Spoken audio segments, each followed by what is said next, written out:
নির্বাচনকে সামনে রেখে কতিপয় অসাধু ব্যবসায়ীরা আরও বেশি ব্যবসা করার সুযোগ খুঁজবে বলে মন্তব্য করেন কনজিউমার্স অ্যাসোসিয়েশন অব বাংলাদেশের সভাপতি ও পিআরএল এর সচিব AHM শফিকুজ্জামান।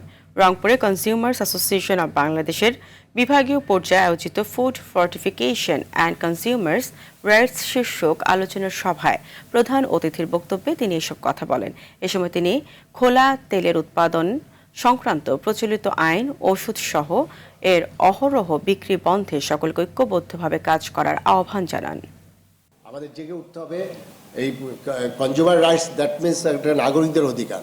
সেখানে আমাদের হিউম্যান রাইটস থাকতে পারে, সেখানে আমাদের ব্যাংকের যেগুলো আছে, ব্যাংক থেকে আপনার লুটপাট হয়ে গেছে, প্রত্যেকটা বিষয় এখানে কাজ করার আছে। কতিপয় অসাধু ব্যবসায়ীরা বিজনেস করার চেষ্টা করবে আরও বেশিভাবে।